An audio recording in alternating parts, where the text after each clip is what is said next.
Kami bersyukur ya Bapa, kami bersyukur. Tak terukur kasih-Mu Yesus, Kau telah mati gantikan diriku. Kau curahkan darah-Mu untuk tebus dosaku. Tak terukur kasih-Mu Yesus, Kau telah mati, Kau telah mati gantikan diriku. Amin. Kau curahkan darah-Mu untuk tebus dosaku. Layaklah Kau Tuhan, dipuji dan disembah dengan segenap hatiku.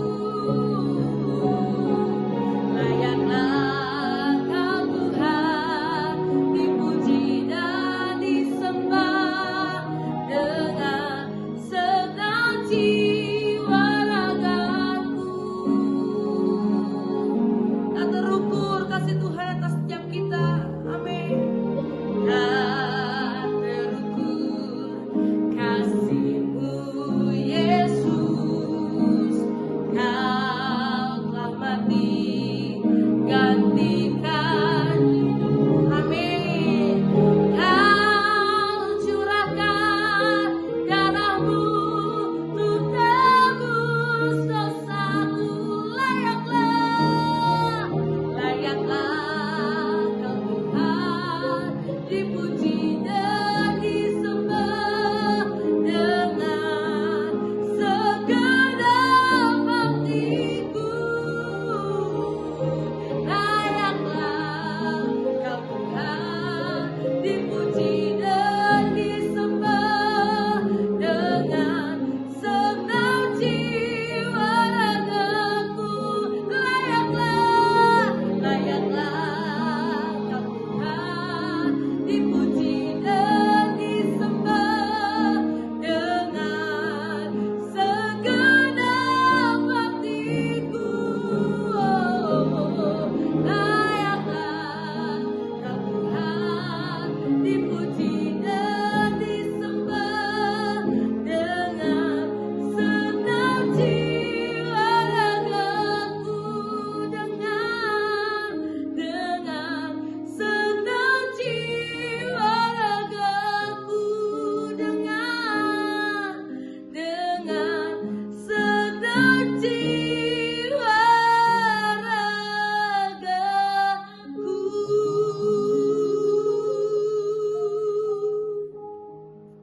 Benar ya Tuhan, hanya Engkau yang layak kami tinggikan, kami muliakan, kami agungkan, kami sembah. Tiada Allah lain seperti Engkau. Karena begitu besar kasih setia-Mu. Saat ini kami mendengarkan renungan, mendengarkan suara-Mu ya Tuhan, yang meneguhkan hati kami, yang mengajarkan kami, yang mengubahkan pola pikir kami serupa dengan Kristus. Terima kasih Tuhan Yesus, hanya dalam nama-Mu kami berdoa dan mengucap syukur. Haleluya. Amin. Shalom Bapak Ibu dan Saudara-saudari, kita berjumpa kembali di dalam Perenungan Intim dengan Allah, yang pada kesempatan ini akan membahas sebuah tema, yaitu menerima keterbatasan kita. Firman Tuhan yang akan kita pelajari bersama terdapat pada kitab Pengkhotbah 8 dengan ayat emas pada ayatnya yang ke-16 dan 17. Berikut adalah firman Tuhan di dalam Pengkhotbah 8. Siapakah seperti orang berhikmat, dan siapakah yang mengetahui keterangan setiap perkara? Hikmat manusia menjadikan wajahnya bercahaya dan berubahlah kekerasan wajahnya. Kepatuhan kepada raja. Patuhilah perintah raja demi sumpahmu kepada Allah. Janganlah tergesa-gesa pergi dari hadapannya, janganlah bertahan dalam perkara yang jahat, karena ia berbuat apa yang dikehendakinya. Karena titah raja berkuasa, siapakah yang akan mengatakan kepadanya, Apakah yang Baginda buat? Siapa yang mematuhi perintah tidak akan mengalami perkara yang mencelakakan, dan hati orang berhikmat mengetahui waktu pengadilan. Karena untuk segala sesuatu ada waktu pengadilan, dan kejahatan manusia menekan dirinya. Sesungguhnya ia tidak mengetahui apa yang akan terjadi, karena siapakah yang akan mengatakan kepadanya bagaimana itu akan terjadi. Tiada seorang pun berkuasa menahan angin, dan tiada seorang pun berkuasa atas hari kematian. Tak ada istirahat dalam peperangan, dan kefasikan tidak melepaskan orang yang melakukannya. Pekerjaan Allah tidak dapat diselami manusia. Semua ini telah kulihat dan aku memberi perhatian kepada segala perbuatan yang dilakukan di bawah matahari. Ketika orang yang satu menguasai orang yang lain hingga ia celaka. Aku melihat juga orang-orang fasik yang akan dikuburkan boleh masuk, sedangkan orang yang berlaku benar harus pergi dari tempat yang kudus dan dilupakan dalam kota. Ini pun sia-sia. Oleh karena hukuman terhadap perbuatan jahat tidak segera dilaksanakan, maka hati manusia penuh niat untuk berbuat jahat. Walaupun orang yang berdosa dan yang berbuat jahat 100 kali hidup lama, namun aku tahu bahwa orang yang takut akan Allah akan beroleh kebahagiaan, sebab mereka takut terhadap hadirat-Nya. Tetapi orang yang fasik tidak akan beroleh kebahagiaan, dan seperti bayang-bayang ia tidak akan panjang umur, karena ia tidak takut terhadap hadirat Allah. Ada suatu kesia-siaan yang terjadi di atas bumi. Ada orang-orang benar yang menerima ganjaran yang layak untuk perbuatan orang fasik. Dan ada orang-orang fasik yang menerima pahala yang layak untuk perbuatan orang benar. Aku berkata, ini pun sia-sia. Oleh sebab itu aku memuji kesukaan, karena tak ada kebahagiaan lain bagi manusia di bawah matahari, kecuali makan dan minum dan bersukaria.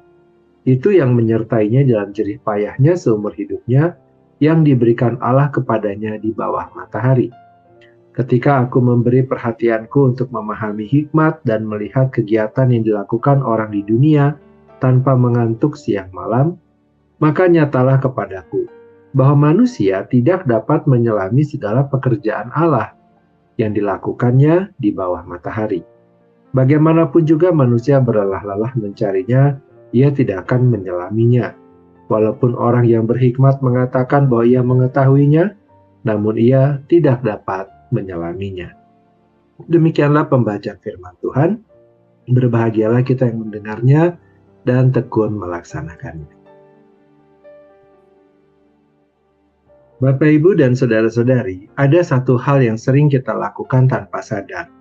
Kita ingin dapat memahami hidup ini seperti peta. Kalau memungkinkan, kita mau melihat semuanya sekaligus, awal, tengah, dan akhir secara lengkap.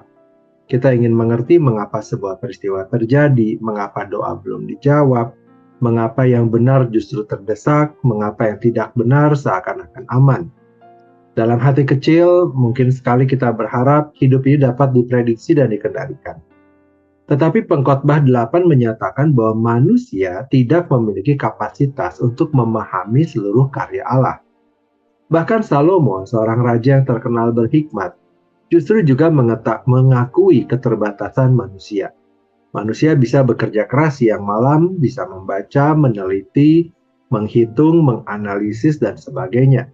Tetapi tetap tidak akan sanggup menyelami segala pekerjaan Allah. Seakan-akan Salomo berkata bahwa ia sudah mencoba sampai batas maksimal, dan tetap ada titik di mana harus berhenti. Bukan karena malas, tetapi karena memang tidak mungkin. Bagaimana mungkin manusia yang terbatas dapat memahami Allah yang tidak terbatas?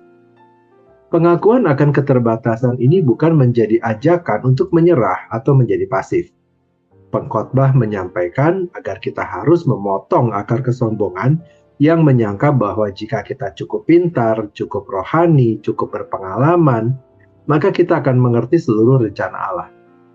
Kadang kita lupa bahwa yang dibutuhkan manusia bukan hanya pengetahuan tambahan, melainkan kerendahan hati.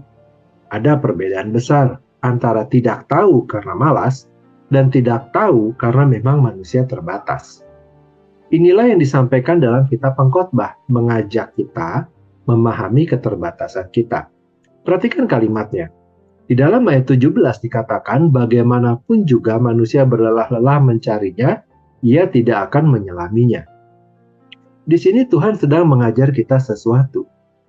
Bapak, Ibu, dan saudara-saudari, keterbatasan bukanlah kekurangan, melainkan sebuah kondisi alamiah dari manusia sebagai ciptaan. Kita adalah ciptaan, bukan pencipta. Kita diberi akal budi, tetapi bukan kemahatauan. Kita diberi kemampuan merencanakan, tetapi bukan kuasa menentukan hasil. Terkadang kita ingin menjadi Tuhan kecil dalam hidup kita. Kita ingin memastikan semuanya berjalan sesuai dengan rencana yang telah kita susun dengan demikian detailnya. Lalu ketika sesuatu tidak berjalan sesuai kehendak kita, maka kita akan menjadi frustrasi, marah, stres, kecewa, atau bahkan mengalami guncangan iman. Sementara firman Tuhan mengajarkan kepada kita bahwa kita tidak mungkin memahami segala sesuatu yang Tuhan rancangkan. Memang demikian adanya. Ciptaan tidak akan dapat memahami atau bahkan menyamai pencipta. Mungkin sekali Tuhan sedang mengajak kita kembali kepada posisi yang benar, posisi seorang beriman yang mendasarkan imannya kepada Tuhan, bukan kepada apapun yang lain.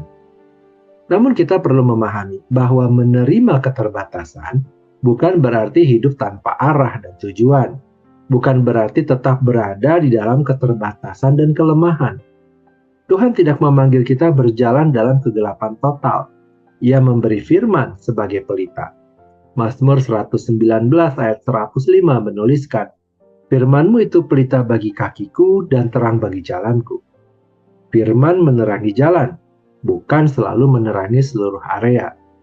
Firman sering tidak menjawab semua pertanyaan mengapa, tetapi firman menuntun kita pada pertanyaan yang lebih penting, bagaimana aku melangkah dengan benar di hadapan Tuhan hari ini.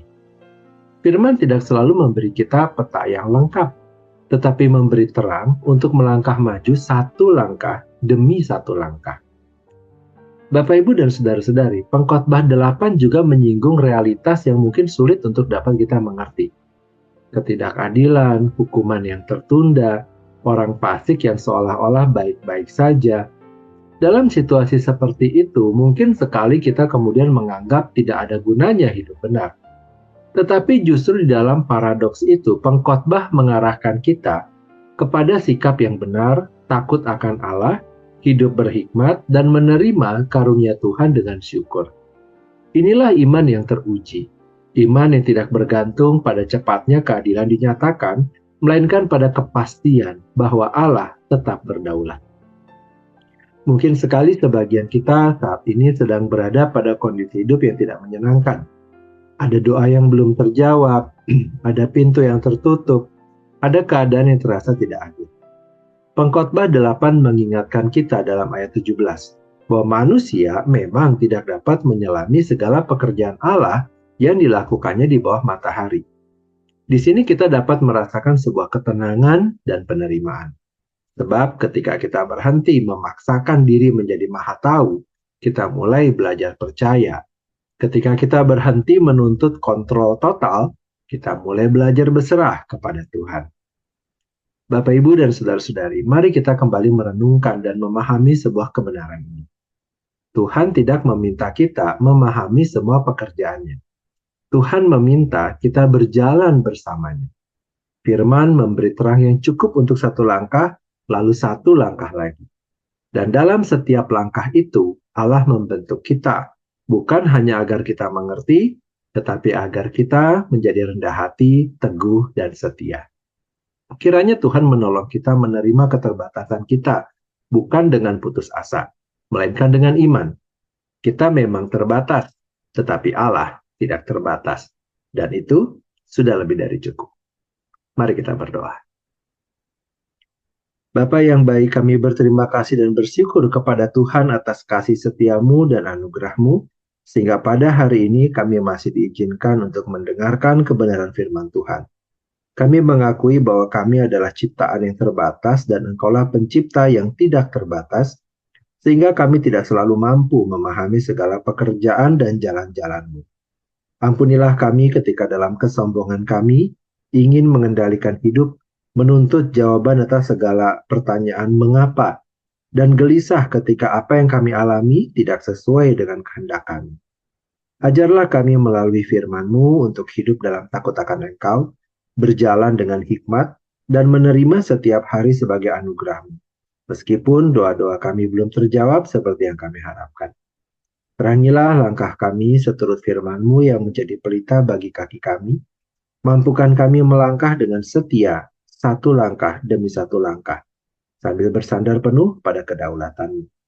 Bentuklah iman kami, agar tidak bergantung pada pemahaman yang sempurna, melainkan pada kepercayaan yang teguh kepadamu, sehingga dalam keterbatasan kami nama-Mu dimuliakan, dan hidup kami menjadi kesaksian akan kesetiaan-Mu.